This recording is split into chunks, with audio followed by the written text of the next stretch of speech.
We're receiving shots fired at Burlington. I've got 2 victims down bleeding in the makeup section. Unknown number of victims. Reports of 3 to 4 down inside. Police are needing your help this morning finding this man. You can see him there. The latest on the manhunt in moments. And then what's the moderator going to do if this happens at Monday night's debate?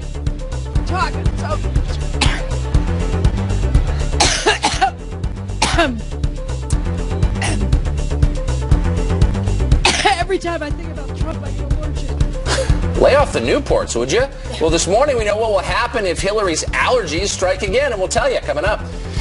It looks like the antibiotics weren't enough. Hillary Clinton having trouble keeping up with the Kardashians. Kim just said she might vote for Trump. This morning we're going to analyze, does anyone care?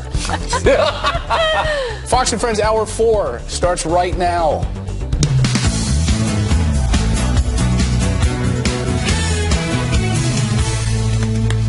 This could be big, guys. This Right, could Kim change Kardashian. the race as we know it. This could be huge. Earth-shattering.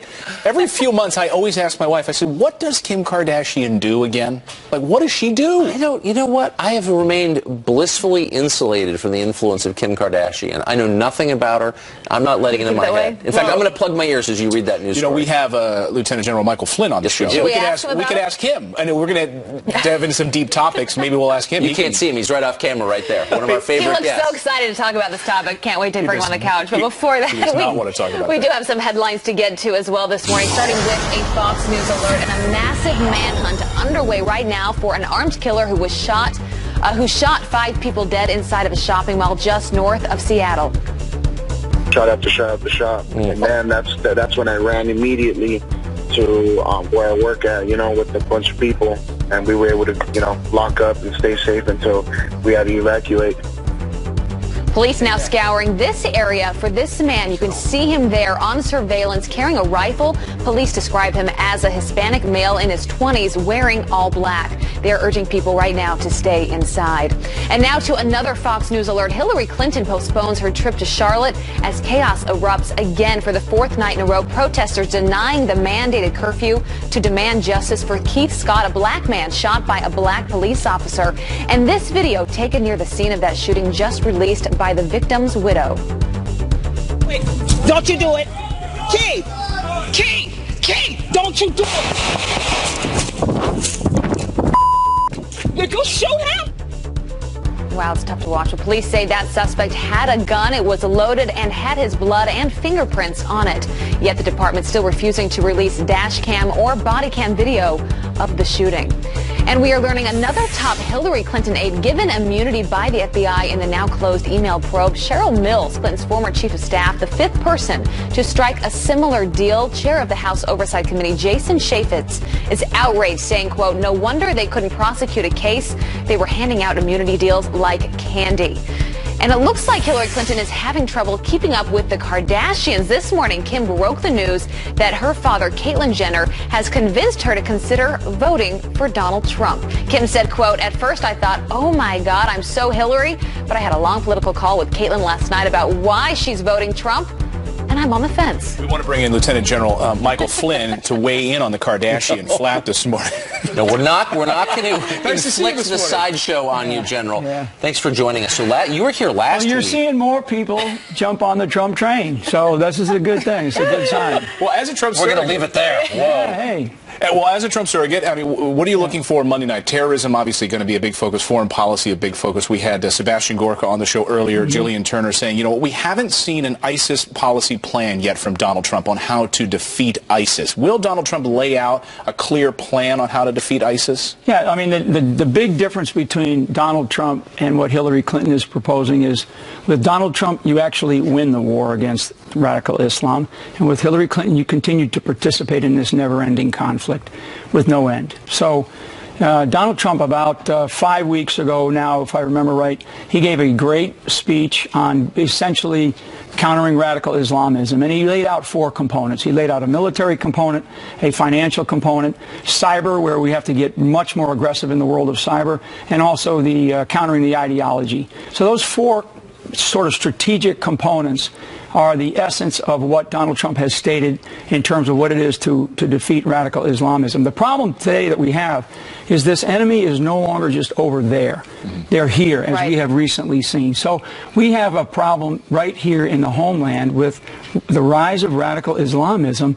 And, and we saw that, in spades here this last week. Yeah, that's what a lot of voters are concerned about. Even last weekend we saw that happen here. And we're learning more about the Chelsea bomber, Ahmad Khan Rahami. He began posting apparently radical videos back in 2010. He went to Syria, and he's just the latest terrorist. When you look back to have fallen off the Fed's radar list, you look at the terrorist in Orlando. Apparently he met with the FBI 3 different times. One of the Tsarnaev brothers was on their radar 2 years before that. This is what people are concerned about. How did that go missing?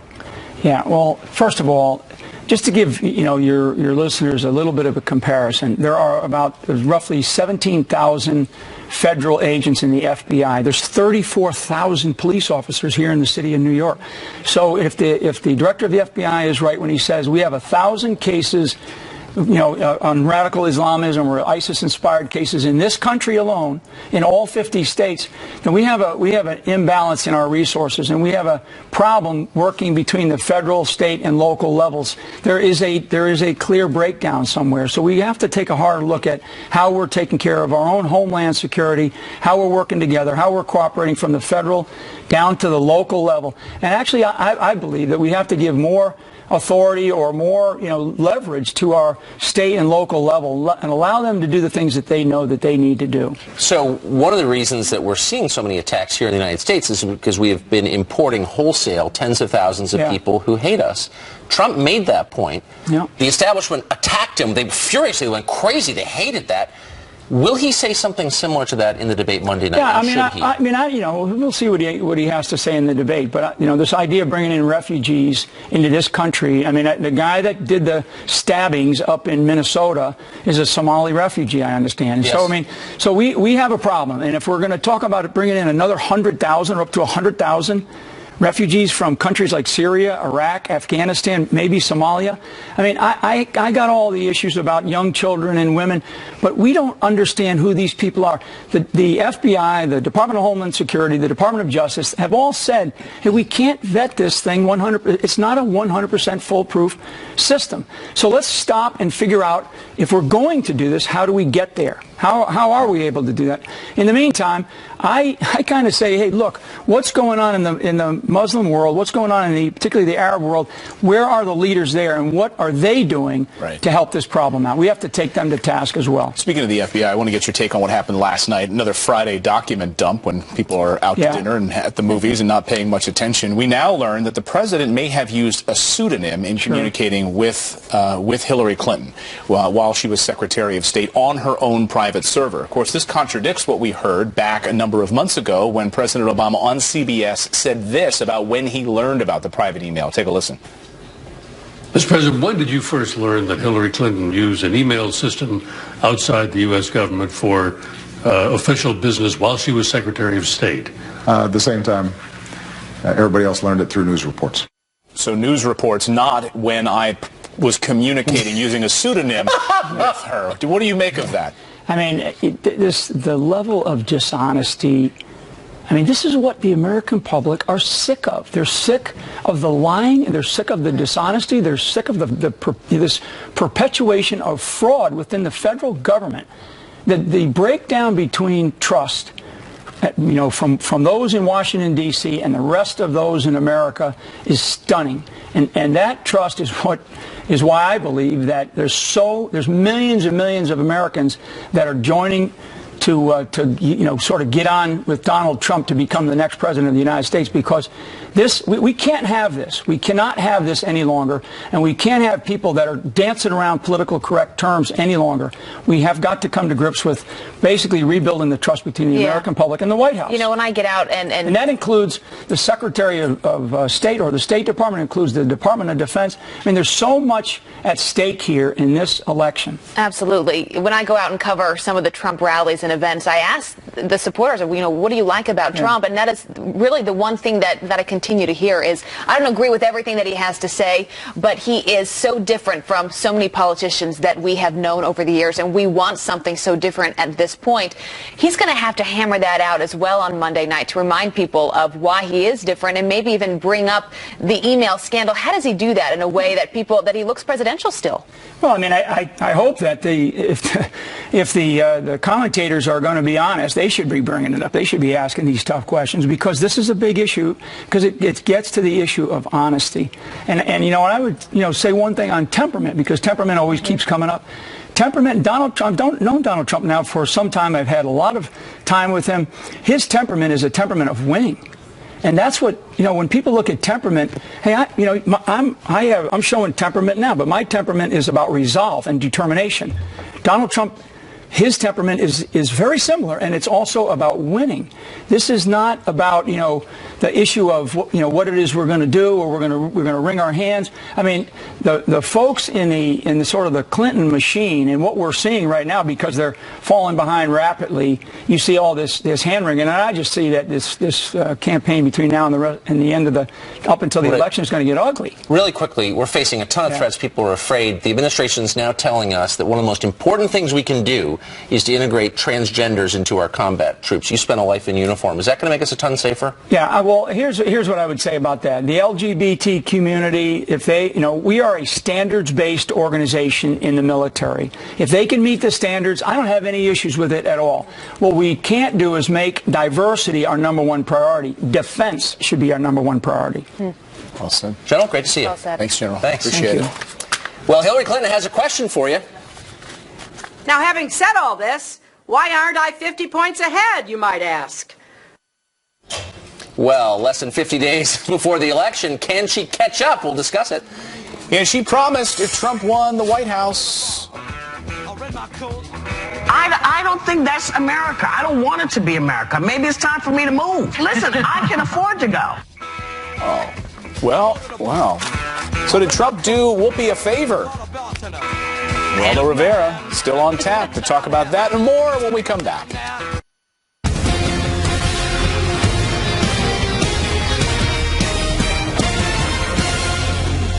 Well, it's just 45 days, can you believe it, to go until the presidential election. Hillary Clinton is making a hard sell to millennial voters. Here's part of it. What happens if you become pregnant? I could send you some pamphlets. Nobody should be fooled. Now, having said all this, why aren't I 50 points ahead, you might ask? That's a good question. Sorry, having trouble modulating my voice there. The former Secretary of State is intent on changing her image after a steady decline in support from young voters, but time is running out, and the question is, can she do it by November? So let's ask Steve Hilton. He's the CEO of CrowdPack, a political crowdfunding and data site, and former advisor to UK Prime Minister David Cameron. Steve, thanks for being here this morning so early. Appreciate it. Great to be with you. Are you going to ask me to weigh in on the Kardashian situation? I'm very nervous you're going to ask me. What are your thoughts? I really have nothing to say about that. Good for you. Love it. All right, so let's pull up this poll. This is from August. You can see Clinton came there 50% to Trump, Pence 23%. And this is a more recent one we can pull up that shows it coming a little closer together. Clinton came there, shrinking there, 37%, Trump, Pence, 28%. What is going on here? Because we've seen she doesn't get out much, but when she does, she really does like to do the late night shows, most recently Between Two Ferns. Doesn't seem like that's helping much, though. Yeah, well, I think when it comes to younger voters, that she can do all the things that she likes, like that, but fundamentally there's something about her, I think, that is just out of step with today's world. I think it's something to do with the way that she's so controlled and calculating, and it just doesn't really fit with the times. Whereas if you look at Trump, who's actually a bit older, there's something about the way he goes about things, his more freewheeling style, even the way he uses Twitter, which of course gets him into trouble a lot. There's something about him that's in a way more modern and contemporary. Yeah, he doesn't try to be funny either. He doesn't try to be funny, which is good. Exactly. So, Steve, all the smart people I know missed Brexit. The betting markets even missed it. You did not miss it. You had your finger on it early, one of the rare people who did. A lot of that vote was hidden. Well, in the case of Brexit, there was a big group of people, I think at least 4 or 5%, and that really makes a difference when it's a tight race, who had not been picked up by any of the polling or the very sophisticated data models that we all hear about these days in politics, because they just hadn't bothered to vote. They hadn't voted in previous elections for many years. And I think there's a real comparison here when you look at what's driving all that, the realities of life underneath that. Some data that was published a couple of weeks ago, I think, about, was it last week, on incomes in America was really revealing and important as to what's going on in this election. People jumped on one aspect of that new income data, which showed that incomes in America went up last year for the first time in many years, and of course that was good news.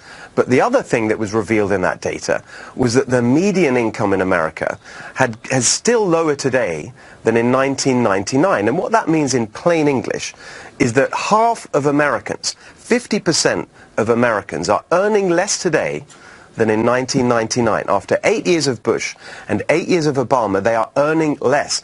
That's why they've given up on politics. Yes. That's why they don't come out to vote. And I think that's the group that's really looking to Trump as someone, after all these years of failure from the traditional politicians, he might actually change things. That's exactly right. That's really insightful. That's really well said. Thanks, Steve. Thank you, Steve. Good to see you. Good to see you. All right, well, Colin Kaepernick's national anthem protest land him on the cover of Time magazine. Is that really appropriate? Baltimore Ravens tight end Benjamin Watson, he is here to discuss next.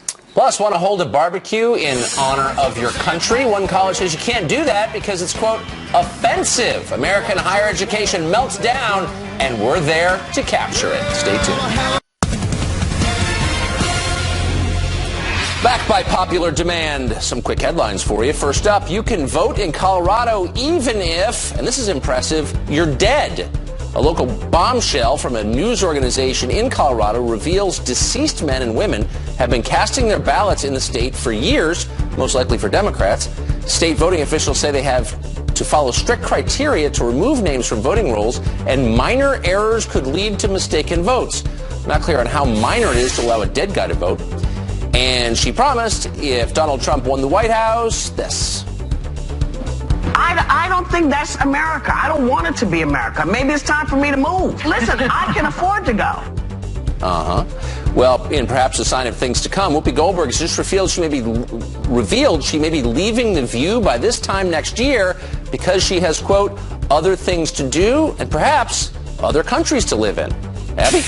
Right, thanks for that, Tucker. So, switching gears here, protests in Charlotte have calmed down since the violent confrontations earlier in the week where one man was shot and later died, 44 were arrested, and dozens of officers were injured. Here to weigh in is Baltimore Ravens tight end and author of the book Under Our Skin, Benjamin Watson. Nice to see you this morning, Ben. Welcome back to the show. Always great to see you. Thank you. Good to see you guys. All right, so when you see what's unfolding, obviously we had some more peaceful night last night down there, thankfully. But I love something you said. You said these candidates, Hillary Clinton, Donald Trump, can't save us. What do you mean by that? Well, what I mean is in our country, we're obviously in a political season, and politics is very important. Obviously, we have great respect for those who lead our country and whoever will become the president of the United States. But ultimately, when you look at the underlying issue of our problems, they're bigger than simply economics, although that's very important. They're bigger than simply race and us getting along with each other and creating opportunities. All those things are important, but ultimately, for us to be able to treat each other the correct way, we need a divine intervention, I think. That is what I'm pointing to. That is what I'm urging people to do, is to surrender and to repent from some of the vile things that we've seen said between people, especially when it comes to these protests or whatever it is that's happening in this country right now. Yeah, and that sort of leads right into Colin Kaepernick and the story that everyone's been following, kneeling during the national anthem. He is now on the cover of Time magazine. We had basketball coach Bobby Knight on the show yesterday, and here's what he had to say about this.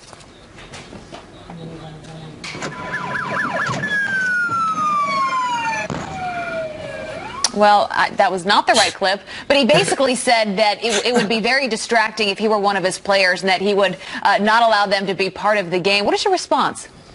Well, I've had a lot of great coaches in my career, high school, college, the NFL, and most of the great coaches I know would at least talk to their players. I mean, coaches care about players. We spend a lot of time together. So even if there's something like this going on and you see what Chip Kelly did over there in San Francisco, he may have not agreed with Colin at first, but he was willing to have the conversation. And I think that that's the important thing, is that a coach's job is to protect their players. He may not agree with his players, but the conversation needs to be had, and I think that's why Colin knelt. Bobby Knight, he's obviously one of the great basketball coaches ever to coach, had great respect for him, but my hope would be that if he were in a similar situation, he would at least have his team come together and talk about the reasons why one of his players felt so strongly enough to take a knee during the national anthem. One of the things you talk about in these violent outbreaks that we're seeing in these protests, you say the bias we need to examine. You say one of the most telling comments came from that helicopter pilot. Tell us about that, what your thoughts are.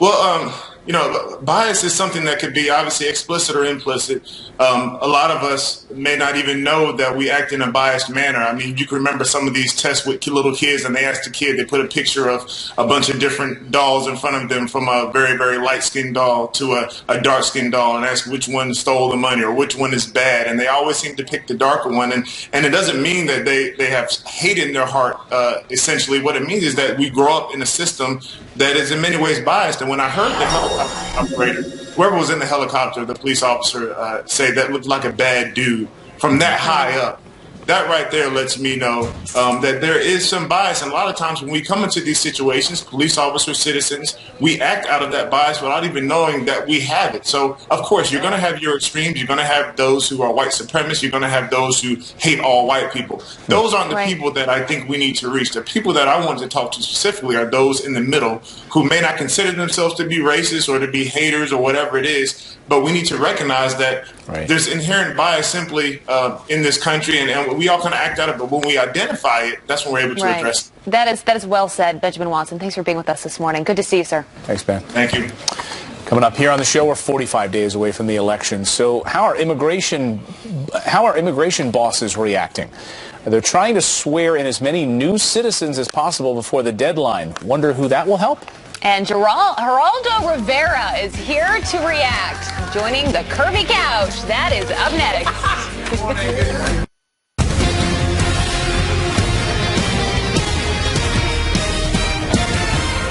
We appreciate the support of the candidates. We appreciate that they're concerned about Charlotte.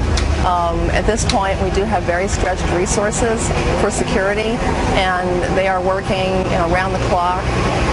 If there will be a way to delay those visits in terms of giving us a chance to get our city, back to order and back to more of a state of normalcy, that would probably be ideal. So there's a lot going on in the world, a lot going on in Charlotte, North Carolina, and who better to break it down with us than Geraldo Rivera. So Geraldo, here's what upsets me. I understand people are frustrated with these police shootings. I get it completely. But Democratic politicians are now sending the message pretty explicitly that if you don't like the way things are going, it's legitimate to go out and burn things down, to hurt strangers who are not related to the problem, to loot businesses. True. Sure, because they're saying these are protesters. They're not. They rioted and hurt people for no reason, and no one denounced them from the left. Well, let me agree.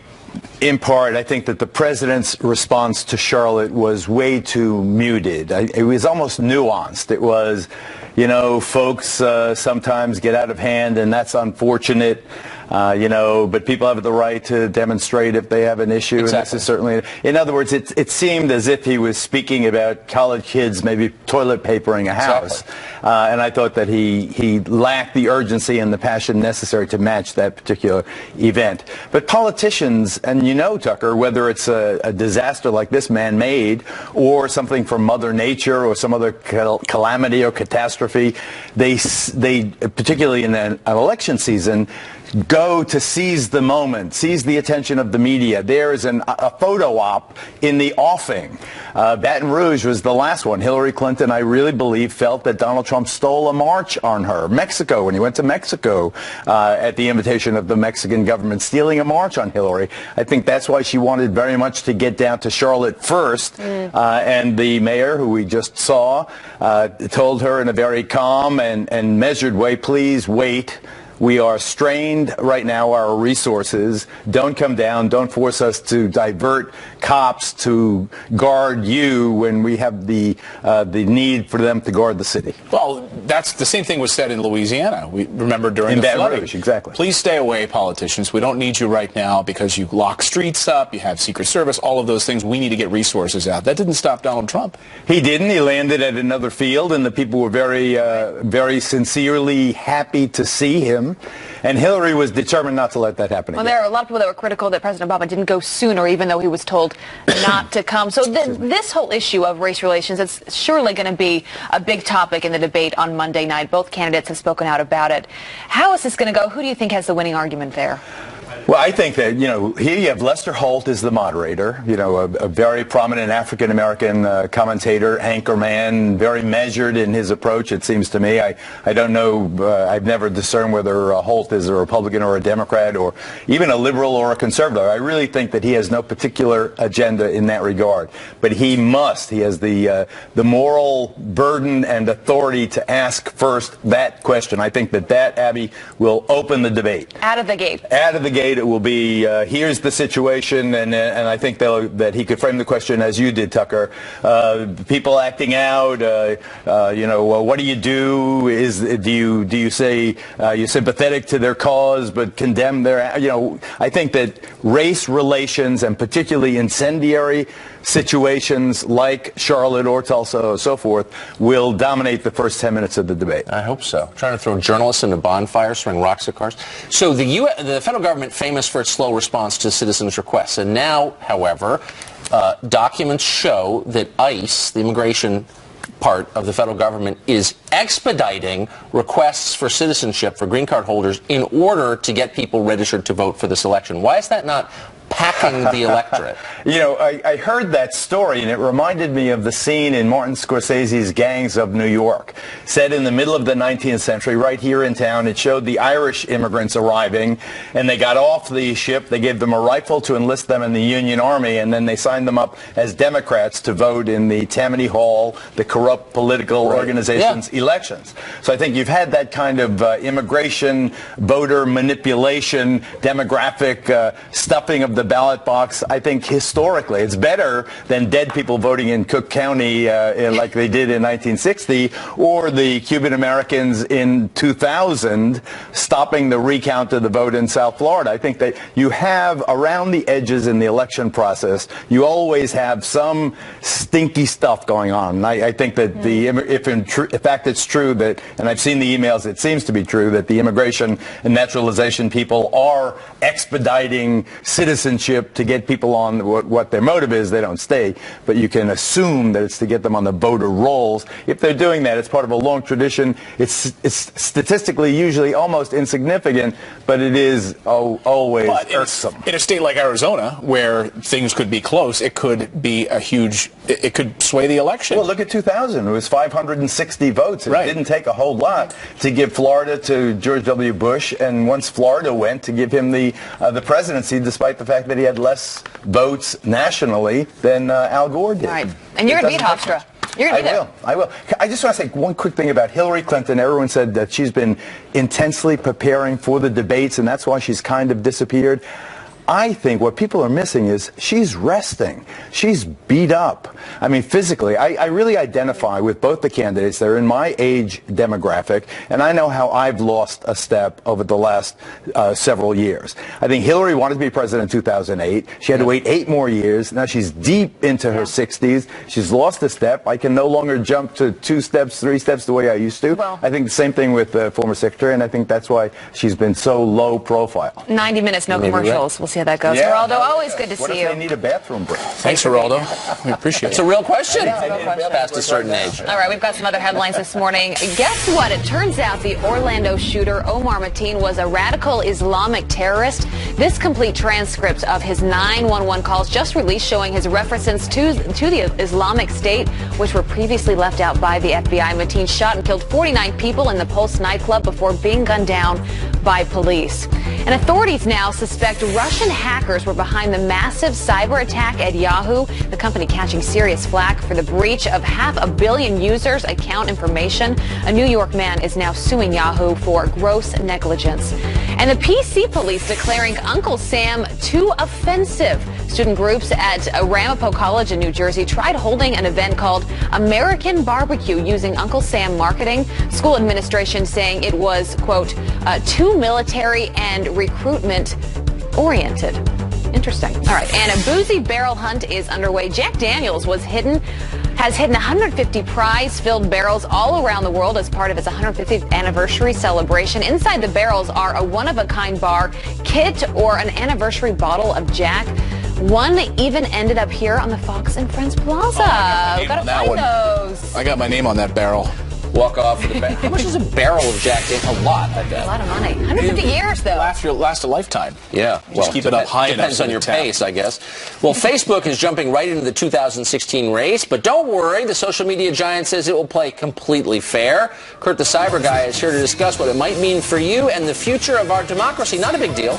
Stay tuned.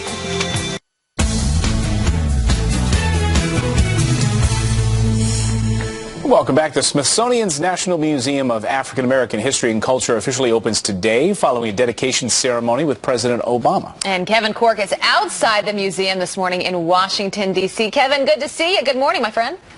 Hey, great to see you, and it is a wonderful day to be out here. Listen, we've been out here since right around 7 o'clock this morning, and the crowds were building even then. As you pointed out, President Obama, President George W. Bush, and John Roberts, the Chief Justice of the Supreme Court of the United States of America, among the many luminaries who will be here to help open up this latest Smithsonian Museum. And what a day to celebrate the full American experience. And truly, this museum is a reflection of that. It's also been told that this is probably the most interactive of all the Smithsonian's. 36,000 artifacts, if you can imagine, and some 400,000 square feet of living history at your fingertips.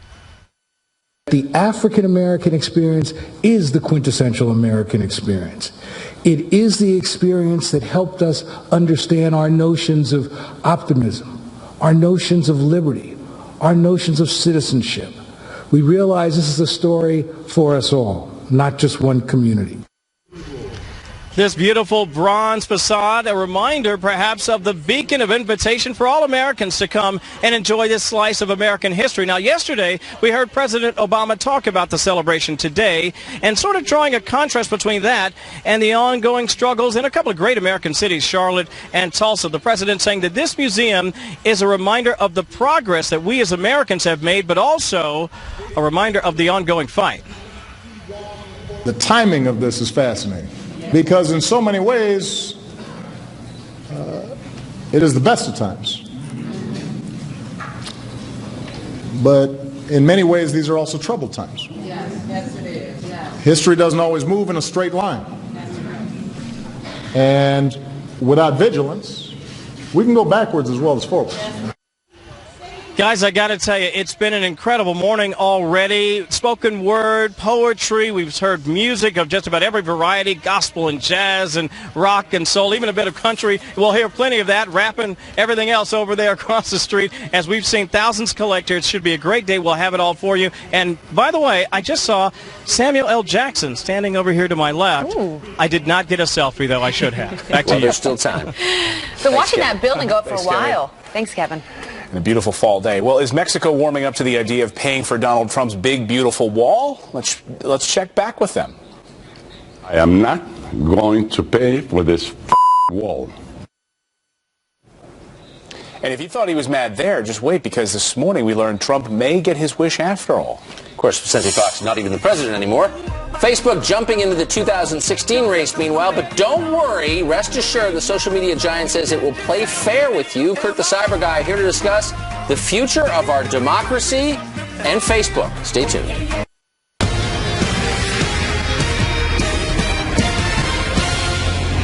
Some quick headlines from the campaign trail. First up, Jill Stein did not get invited to the first debate on Monday, but that's not going to stop her from showing up. The Green Party candidate and her supporters plan on having a protest outside the debate site. And it's been a huge campaign promise from the very beginning. Donald Trump forcing Mexico to pay for the wall. Don't worry, folks. We're going to be building the wall. We're going to build the wall. And who is going to pay for the wall? Who?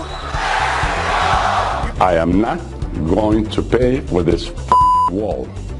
The smart people scoff. Vicente Fox swore, but now a Mexican diplomat says Trump could actually get that money by increasing visa fees and raising tolls on bridges. Boom. Abby? All right. Thank you, Tucker.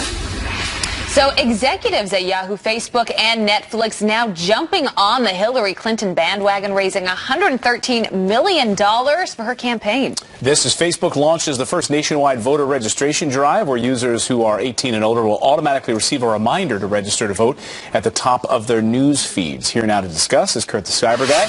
Curious, first of all, on the first topic, Kurt. Well, first of all, Facebook, I'm not a media company. We're not a media company. Right. They're everything about a media company. They're one of the largest media companies in the world. More people getting their news in the news feed, videos playing. It's remarkable. But this idea that these guys are raising all of this money for Hillary Clinton, does that surprise you? No, I mean, Silicon Valley has always been a hotbed for raising a lot of funds for, especially, you know, they lean to the left on this one, without question. 25-1 this particular election season.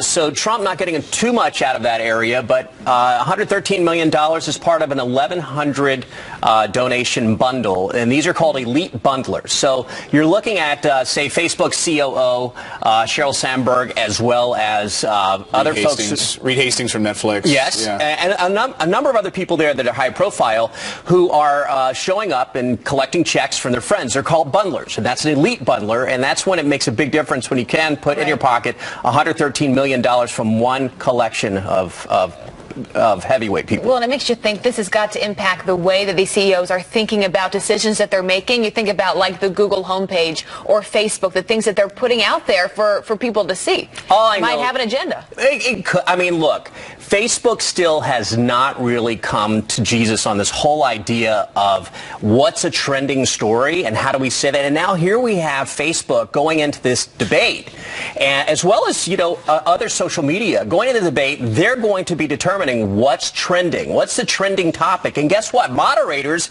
are now going to be feeding off this information, and they're going to say, oh, well, most people are clicking on this. Or is it somebody behind the scenes at Facebook that's saying, we think people are trending in this way? That's the problem with these walled gardens. We never know. It is. Truly. It is. Kurt, great to see you this morning. Hey, Clayton, Thanks good so to much. see you. Abby, always good to see you. Debate on Monday night. Well, we told you earlier how college students weren't allowed to hold a patriotic barbecue, at the college because someone thought it was too offensive. Well, that won't stop us from holding our own offensive all-American barbecue or partying on the plaza. That's right. That looks fun.